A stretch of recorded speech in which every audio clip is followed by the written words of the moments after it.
Welcome to this webinar today. My name is Bill Baker. I'm with Firestorm, and we're pleased to have you joining us for this inaugural webinar that is being conducted in conjunction with the Virginia Association of Independent Schools. This is part of the Crisis Coach webinar series. It's an ongoing series that will provide information to your school so that you can be assisted in meeting any crisis that occurs. Today we're going to be discussing when your first school crisis is your crisis manager's first crisis. We'd also like to invite you to become our friend. There we go. There we are. You can become our friend at Facebook, Firestorm Solutions. You can also follow us on Twitter, Firestorm Soul, and there is a hashtag. That hashtag is Crisis Coach. Firestorm transforms crisis into value and empowers you to manage risk and crises. Firestorm expertise is crisis management, critical decision support, crisis communication, crisis public relations, and consequence management. Please keep in mind, though, that the information today is not complete without the accompanying oral comments and discussion, and the work product presented must be read in conjunction with advice from your organization's personal counsel. And this information should not be considered legal advice or legal opinion. Firestorm is delighted to have the Virginia Association of Independent Schools as the co-sponsor, host, and underwriter of this series. You'll be able to go to firestorm.com where you can register for future webinars, and we also have these recorded. We'd also like to say a little bit about the Virginia Association of Independent Schools, and we have Kim Phelan with us. Kim, would you like to say some things here? Good morning, everyone. I am Kim Phelan. I'm the Director of Administrative Programming and Communications for the Association, and we are very pleased to be in partnership with Firestorm this year, bringing a full menu of benefits to our Virginia member schools. And I would just like to say that on behalf of our 90 schools in our association, we are delighted to be a part of this collaboration with you and look forward to the great benefits that you're going to be giving to our schools moving forward in various ways of support through webinars and other pieces of resource information as well. Thank you, Bill. Thank you, Kim. A pleasure to have you with us. We also have with us Ryan Mercer. Ryan is the Firestorm principal who will be working directly with the Virginia Association and with you individual participants. Ryan, do you have any comments, please? Thank you, Bill, and thank you, Kim. You know, we're so excited to be spreading the message of preparedness throughout Virginia. These are difficult topics to speak about, but they're important to speak about. So again, we're happy to be here, and I oversee the East Coast region of Firestorm from Maryland down into Virginia. So after the call, you will likely be getting a phone call from me just to check in to see how things have been going and to lend assistance where it can be lent. So so much, and we hope you enjoy. Thank you, Ryan. And of course, last but certainly not least, our presenter today. Our presenter is Jim Satterfield. Jim is the president, co-founder, and chief operating officer of Firestorm. Well, thanks, everybody. And Kim, great to meet you today and to hear about the exciting things that are going on in the Virginia Association of Independent Schools. I think there's an Irish blessing or an Irish curse, I'm not sure which is the better way to say it, that you would live in interesting times. And as we're continually reminded about events that are occurring around the country and schools and the shootings just recently in Oregon at the community college, we want to talk about a wide range of programs that can be of help to our schools before that gun comes to school or before the communicable illness outbreak, or being prepared in each of those areas. So every month there'll be a 45-minute no-fee webinar, as you're hearing today, underwritten by the Virginia Association, and we'll be here to help you understand a particular topic. We might be talking about reunification or emergency plans or other aspects, but we'll take a topic and move through it. And regularly throughout the year, we will hold virtual test exercises. So you'd have a chance to get your crisis management team around the table in the school and to listen to what would impact us and think about how we would make decisions and what we would do and say and monitor at each step along the way. We'll give you plenty of notice of those events. We did one in August for schools around the country and had a very, very large participation. So we'll give you notice. There will be a virtual exercise coming up in December that is open, but it is going to be focused on cyber breach, which is certainly a particular exposure that we're seeing both in the business as well as in the education marketplace. So thank you all again today for being here. There will be a brief from today's webinar available. There'll also be a recording, and you can view that or you can share that with others within your school, and they can view it at their leisure. And again, there is no cost associated with it. There is an assessment if you would like to know where your plans are relative to standards and best practices, and Ryan can step you through that process. And as part of our support of the Virginia Association, there is no charge for that assessment. So those are all things that you'll learn more about in the coming months, and then as we lay out the editorial calendar for next year. But let's get started on this concept today about your crisis manager's first crisis and what can you do to help them be ready. So we have a lot of material to cover, so we'll jump right in. As we think about this, and when you think about crisis, JFK in his book used the Chinese symbol for danger and the Chinese symbol for opportunity, and both are there present in a crisis. And it's going to transform a business, and everything that happens afterwards, that could easily be something that defines your school. You'll be known as the school where X occurred and it happened. And so our goal here is to transform that crisis into value, and that's part of the reason we're conducting the webinar today. Almost everything you learn in the first 24 hours in a crisis is wrong, and that makes this more difficult because you're going to be forced to make decisions based upon wrong or incomplete information, and particularly helping a new crisis manager, we need to help them be prepared in that. We cannot continually wait to have 100% of the information. We must be able to move forward and operate, because in the following years we're going to be faced with the consequences of it, and those consequences will continue to grow and build. As we think about the attributes of a crisis, you see on your screen a listing of many of the things that we see repeated over and over: the escalating events, the loss of command and control, the fact that every crisis is a human crisis. Remember, that's someone's child. It's someone's husband or wife or mother or dad, and we never want to lose sight of that as we think about it. The last one is one, though, that I would like to stress just for a minute, that the idea of a crisis is it's going to come as a surprise. It'll come at the worst time. It'll be unsuspected, and that's why it's helpful to have the plans, to have the checklist, to do the training, to test the plans before the event occurs. I often say the last time a surprise was good, I was 5, and it was my birthday. Generally, if someone comes rushing into your office at school with news, it's not like this is great news. They're coming in to share a problem. Now, as you have done vulnerability and risk assessments and thinking about the things that could happen at your school, and maybe you're in an area where winter storms could be a concern, or perhaps flooding, or as we think about storms that come up the coast. We were very fortunate just last month with the hurricane remained at sea. Those elements would be there, violence that could happen in our school. But there is another vulnerability I'd like you to think about and put into your list, and that's visibility vulnerability. And the idea here is that you could easily become a target.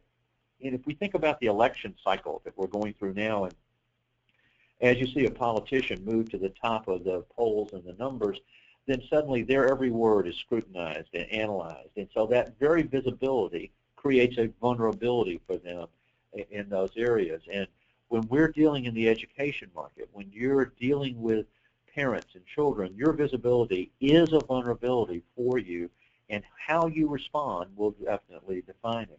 There's one other aspect of this visibility vulnerability that I'd like to start having you think about, and that's the fact you need to be able to see what's going on. You need to be able to understand what the threats and exposures you are.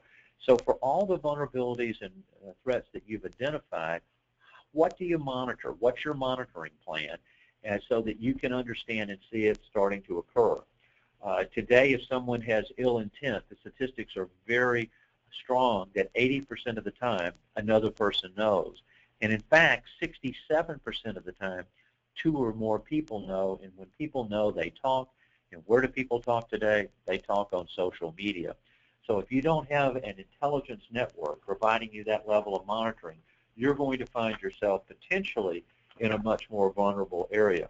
We will talk through the year about designing an intelligence network and what you should think about, but I wanted to at least bring it to your attention today as we think about this new crisis manager that's going to be forced to deal with a crisis. So when you look at this crisis environment, there's some concepts to think about. First of all, something has occurred because we're responding now in a crisis after it's happened. The senior leadership, the head of school, has limited and maybe even wrong information. There's going to be confusion about, in fact, conflicting information. One group is saying this, another group is saying that. So what are we going to do? What are we going to monitor to see if this thing is going to get worse? What are we going to say? And we clearly are under public scrutiny and pressure. And there is a brand and reputation impact for our school. Now, as we think about this historically, if we go back several decades, they talked about a golden hour in a crisis. You could call up the attorney. You could deal with your board. You could craft your decisions, and then you would come back out. But as we have seen the expansion of social media, that moved to golden minutes, and today it's down to golden seconds.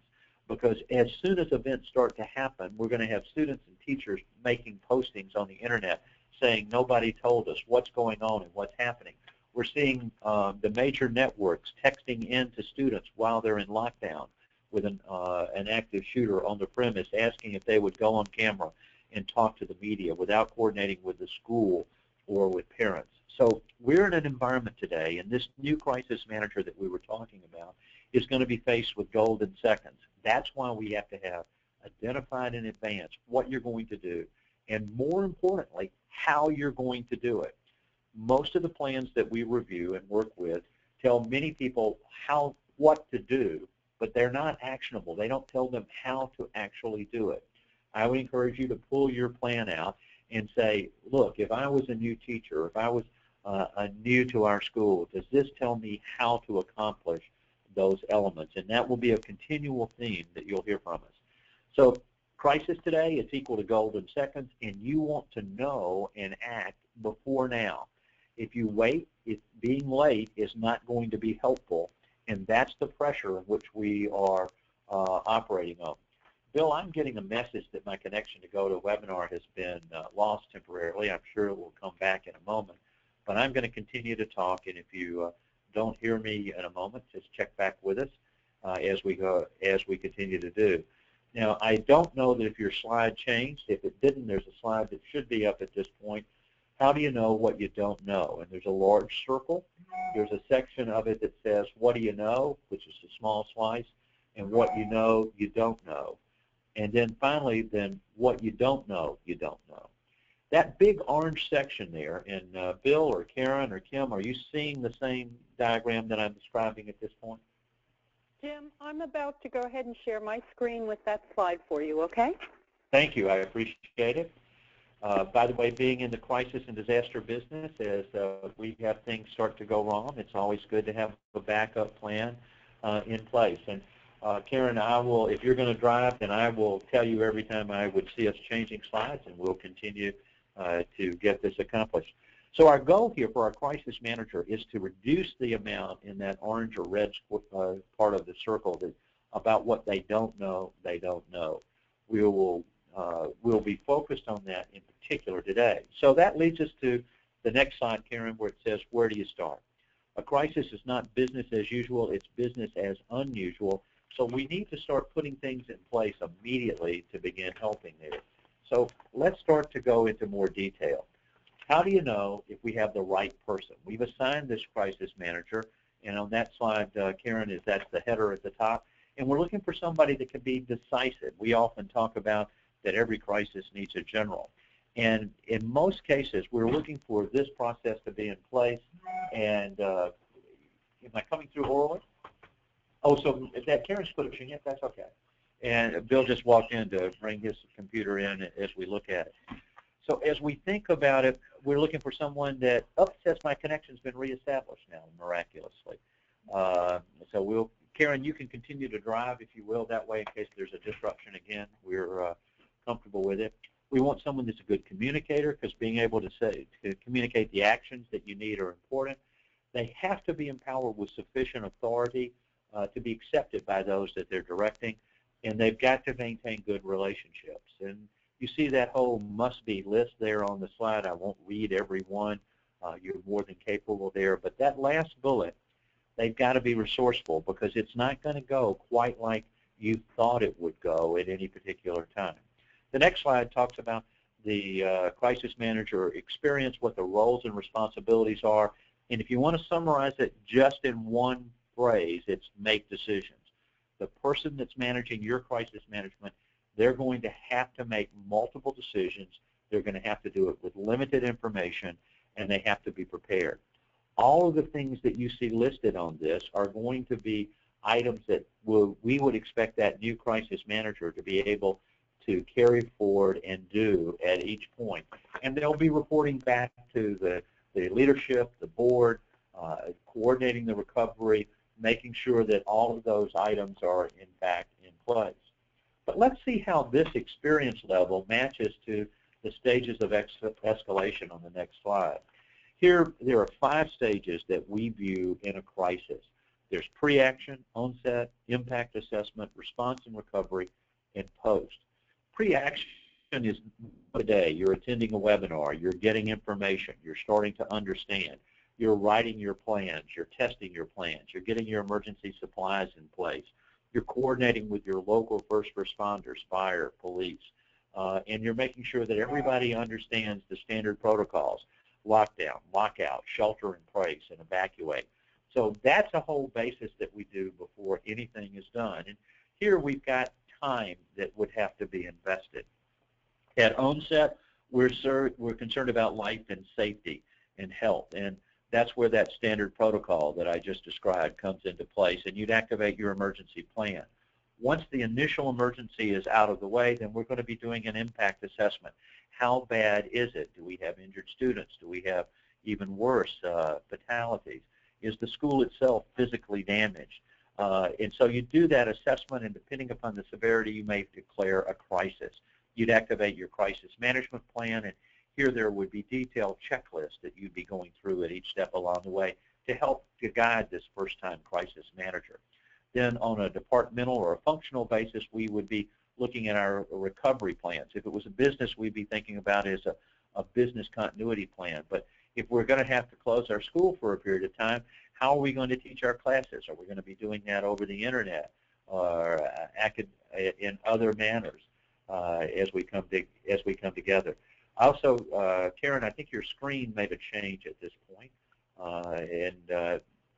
but then we'll continue on. So we'll be focused in directing those, and then once they're all finished, we then move into a response and recovery format of what we need to do.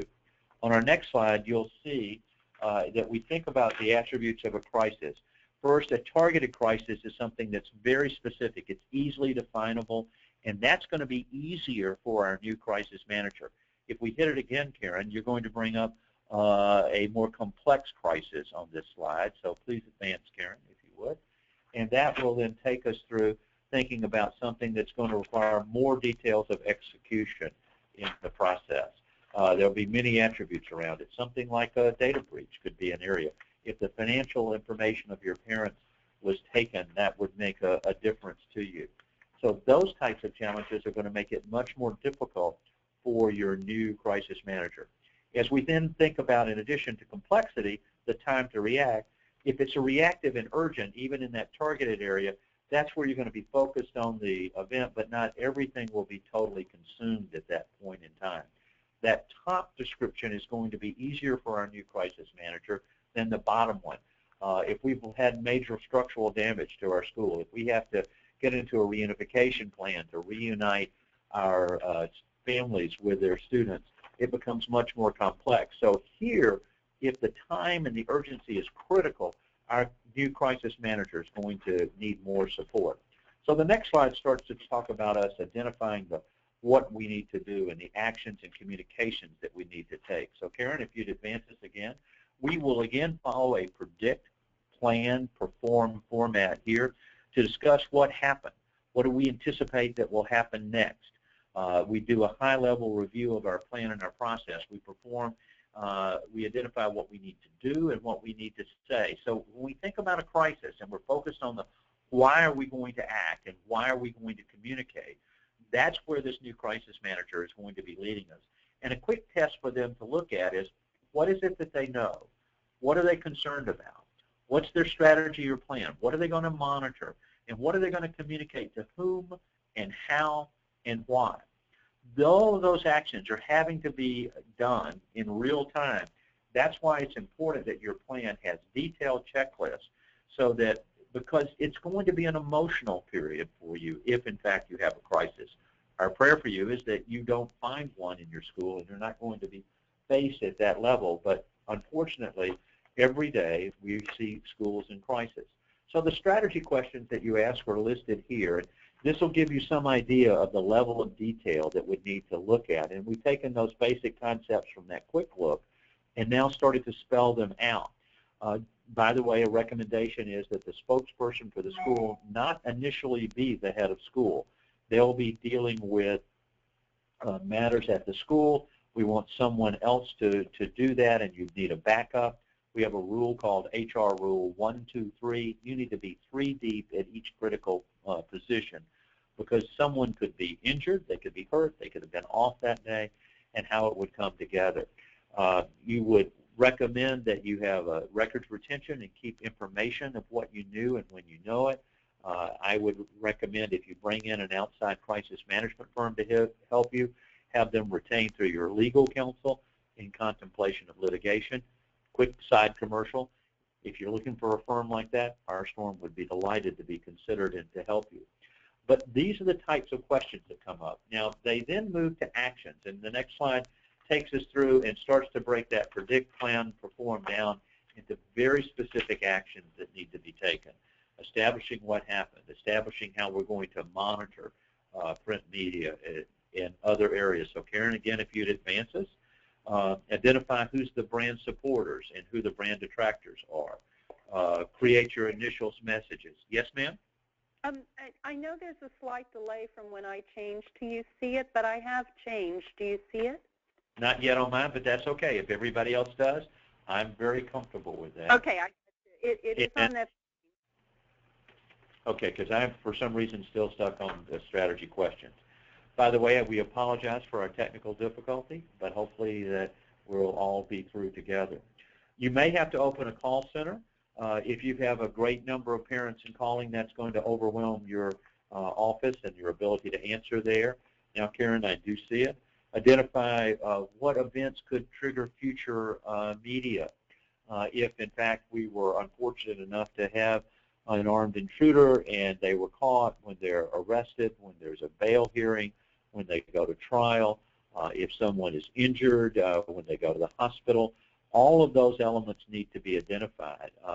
Who's going to go on site becomes a question. If we have individuals who have been hurt, you want to dispatch someone from the school to the hospital to greet the parents there, to be prepared and supported.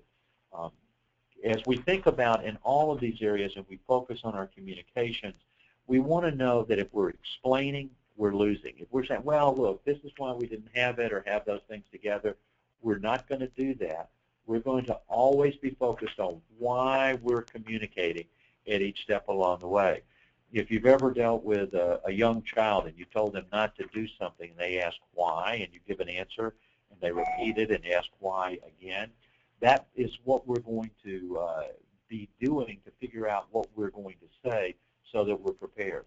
Now, when we think about crisis communications, the communications fall into 3 large buckets. First, there are communications around coordination. That's where we're communicating internally to tell people what we need them to do. Maybe it's the PA system in the school to say lockdown, lockout, shelter in place, evacuate.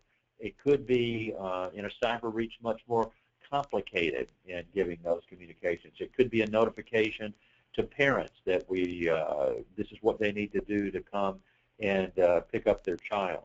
The second type of communications would fall into those that are around crisis, relating to the brand and reputation and the potential impacts that would happen. Where the coordination is generally internal, the crisis communications are generally external through those sources. And then finally, those that are compliance-driven, that there are regulations that we have to do and respond. As you know, you cannot share with a third party any information about a child or a student in your school. So there are certain confidentiality areas. But if we had a cyber breach, for example, and the personal identifiable information of a family is out there, we would be obligated to communicate it directly to them. So think coordination, crisis, and compliance. Now let's break this crisis communications down using the predict, plan, perform. First, under predict, who is the audience? What are their concerns? So that will help us as we work on that plan, tailoring the message, the messenger, and the media or / medium which you're going to do it. Is this a phone call to the home? Is it a broadcast text alert? How would that come back? And then focus on our 3 key messages. For each vulnerability and threat that you've identified, you need to say, here are my 3 key messages for that particular one to be prepared. So in summary, crisis communications is something that we're just not going to wing it and try to do off the cuff. We're going to plan it together and the crisis manager should be taking action and directing and making decisions, as well as giving messages and communicating. So as we move to the warning signs, if warning, before now, what are the list of things that we think about? So as you think about the crisis, it's really about consequence management and the measurement of what we're looking to do. And there's an element here that we would go and divide. Some of the things we're dealing with are strategic and some are tactical. And as planning those in our actions, there's really a business crisis risk here that can impact our school, our brand, and our reputation as we deal with each of these elements. You need to have an intelligence network. How are you monitoring? I'd be interesting to know, and I'll ask Ryan to check with you to learn and understand a little bit better of how you're monitoring social media. For example, if you knew you had a student who was contemplating suicide, that information could well be on social media, or if they were doing cutting, which could be a precursor here, or if they had a substance problem, or if they were being bullied either physically or cyber. So creating your own intelligence network, even anonymous reporting, we've worked with some schools in helping to establish that. And today we're in an environment where everyone needs it instantly. Having your plan instead of a binder on the shelf on the smartphone or device that's in the teacher's hands can easily be done. And so having that instant access, that's what the IT is standing for there. And so there are going to be curves ahead. There are going to be challenges ahead. And if you want a seat at the table, if you want to be there, we need to be prepared for this new crisis manager ready to have the authority to carry forward. So understanding the urgency factor goes back to the complexity that we talked about and the urgency. But you'll notice there are many things that might be urgent, but they're just not important, but they're important but not urgent yet. So what we want to do is not worry about that yellow and blue square, and not even worry about the importance there on things that are urgent, but there's not an importance associated with it. We really want to make sure that our new crisis manager is always only focused on the urgent and important. That's where those decisions come, because they have to be dealt with now, and that's an element that you want to instill. So this new crisis manager, you don't want to throw them too much curve too quickly. The chart that you see up now, laying out a crisis management structure, takes those same 5 stages that we were talking about with pre-action, onset, impact assessment, response and recovery, and finally consequence management. You see how the questions shift along at each step along the way. But the time from when the event occurs to which we're recovered is the recovery time objective. So in looking at those items, these are the types of things that new crisis manager will be overseeing. And here are the questions that we wanted to act through. You will test your plan. The question is, are we going to wait and test our plan in the middle of a crisis, or are we going to test our plan in advance to make sure that we are together and involved? So as we shift to tools that can help, it's creating an intelligence network. We'll do another webinar and another day about what goes into that, the monitoring services that are out there, having the alerts coming directly to you. But again, designing that using the predict, plan, perform methodology.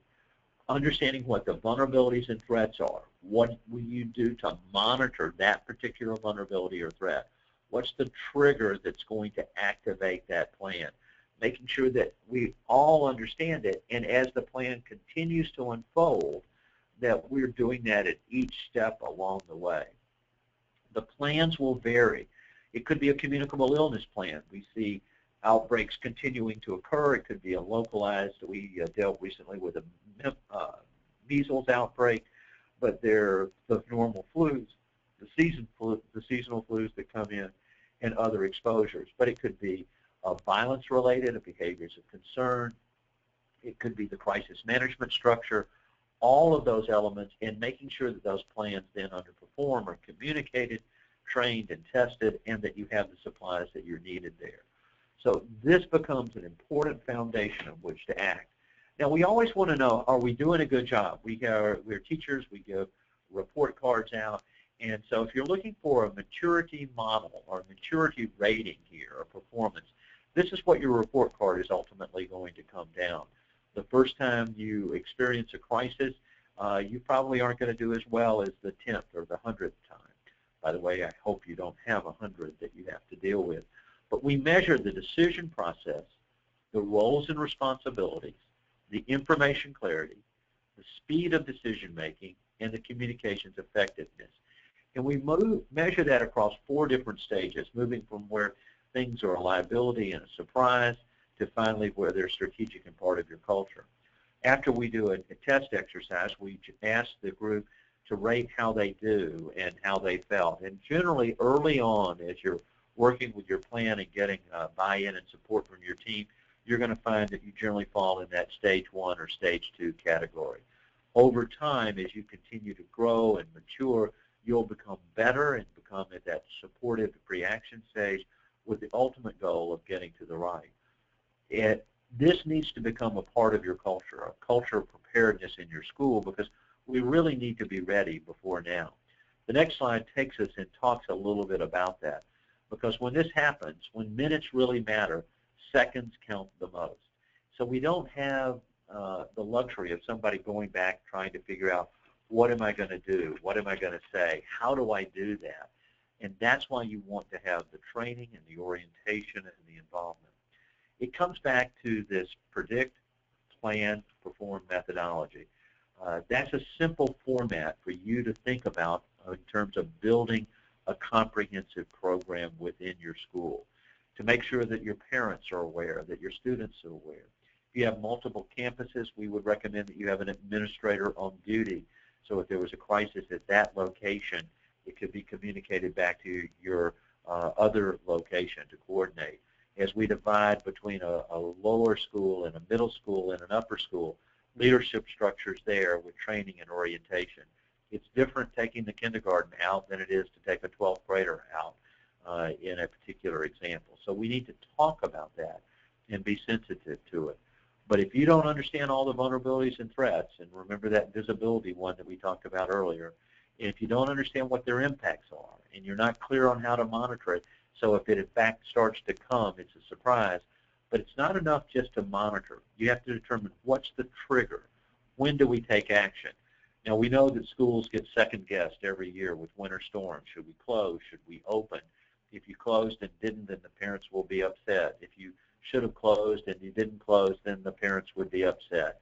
So identifying the triggers for each vulnerability and threat becomes an important clue to make your plan much more actionable. The plans need to explain how. They must be actionable. If you take your plan, hand it to your newest teacher and say, tell me how you do this, that will let you know that if your plans align immediately there and to follow. And then finally, training, testing.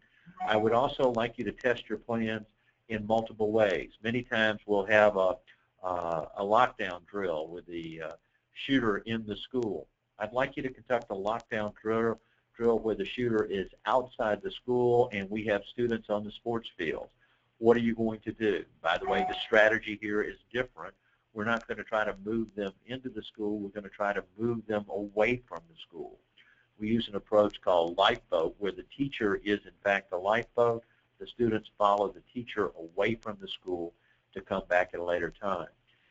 I would also encourage that as you test your plans, you would invite the police or the fire to observe and see what's happening at every step along the way. We'll do a separate webinar next year just about testing plans and how that's done. But think about what we are looking to test, and it's more than just doing another fire drill or an area to carry forward. The next slide talks about some next steps, and let's think about that for a few minutes. Do you want to know what will happen tomorrow? I think the answer to that is, yeah, I'd like to know what's going to happen tomorrow, and that would help me to plan and to act better, and can you afford not to know? So this concept that we've talked about, creating an intelligence network, identifying the warning signs and the indicators and what you must need to monitor and trigger, perhaps is a new way for you to think about your plan. I'd encourage you to go back and look through those. If you've got particular questions, and we've got a large number of you on the phone today, so I don't know that we're going to be able to do an open mic today, but Ryan can certainly help with you. If you'd like to have an analysis of your plans to see how it aligns to best practices, Ryan is prepared to do so and do that so at no cost to the school. By the way, that's our best price. We rarely pay people to take our advice in that area. But that's a $2,500 assessment, and because of your membership in the Virginia Association of Independent Schools, it comes to you at no cost. I would encourage you to start to participating in virtual exercises, and we can design one just for the Virginia Association, and we'll do so that a little later in the year. But there is an open one that you can attend, again, at no cost on December the 8th or December the 14th at 2 p.m. But that's going to be an exercise focused specifically on cyber breach and cyber risk. Schools have an exposure for that. We anticipate a lot of businesses will also be on it. But if you would like to attend, you can register for that. And again, it's at no cost. I would encourage to make sure your plans align to standards and best practices. Think about that. How is that there? Because your plans must be actionable. Begin thinking about designing an intelligence network, whether that's anonymous reporting. And years ago, anonymous reporting was the suggestion box in the school. But today it must be a phone line. It must be text messages. It must be applications. We have found that if you add a text capability or an app capability for anonymous reporting, you'll get 86% more reports coming in. Create an instant access tool. Again, getting that phone to have the emergency plan or the contact information. After Sandy Hook, when they were trying to reunify parents and students, the plans were on the computer. The attendance was on the computer. That's all was in the building that they couldn't go back into. Making sure that you have that access information, making sure that you've thought about those things, that you have an alternative reunification plan away from your school if and suddenly your school is not accessible. And schedule training, just like these webinars that are being brought to you by the Virginia Association. That's a good example.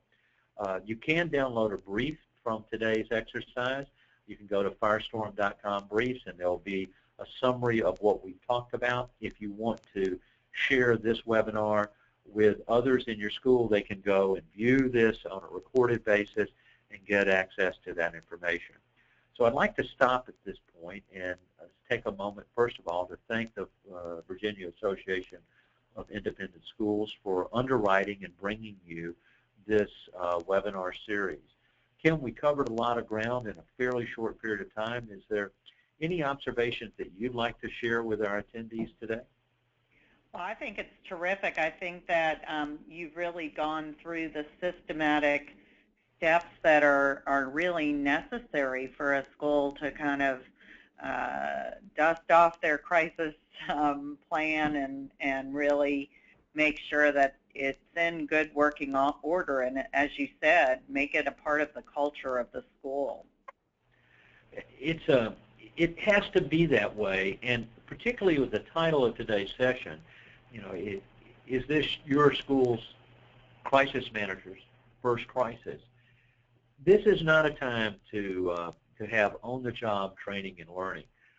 Everybody on our call today went to college, studied to learn in your area. If you teach a particular field, what the chemistry teacher knows is different than what the Spanish teacher knows. Both are important and need to be addressed. But as we think about this challenge, in a crisis, it's not business as usual. It's business as unusual. The life and safety and health of our students and our staff depend upon that crisis manager, depend upon that plan that we put into play. You're going to test your plan. The question is, are you going to test your plan when there's an active emergency, or are you going to test your plan in a controlled environment, see what worked, and make those changes? There's an ISO standard that's been out for a number of years. It was just updated this year around quality, and it was talking about everything that was included to make sure that you had a quality product or a quality service, and that's extremely important. But the addition to that standard this year is the concept of risk. You provide quality education. You provide great value in supporting the morals of our students, giving them the skills they need to advance to the next level, to establish them in their career and their life. But we're doing it in an environment faced with risk. We saw the events that occurred in Oregon at the community college. We've seen the unrest that occurred in Baltimore after an arrest, or in Ferguson. We're living in times that there are challenges that we all must face at every step of the way as we go through. I would encourage you to make sure that your plans are actionable. So again, thank you to the Virginia Association of Independent Schools, and Kim, we appreciate your help and guidance as this series is coming together and as we're laying out the editorial content. If you have topics that you'd like to see us cover, you can drop us a note at webinars@firestorm.com, or you can go on our website at firestorm.com. There's a contact form and fill that out, or if you've got questions. Or you can pick up the phone and call us at 800-321-2219. Thanks again for your attending. I'm going to ask Ryan, since our time is up, to try to reach out to each of you to see if there are individual questions you have, or if we could provide additional support. So thank you for your time. Thank you to the Virginia Association of Independent Schools today for underwriting and bringing you this Crisis Coach Workshop series. We'll talk to you next month on another topic. It will be a 45-minute session like today, and we would encourage you to invite others to attend. Again, remember, you can go to our website at firestorm.com and view this webinar again, or share it with another, or get the brief that was described. Thanks, everyone. Thanks for what you're doing in the lives of our young people every single day. I think that's an important mission, and you're important for the services that you provide. Have a great day, everyone. Goodbye.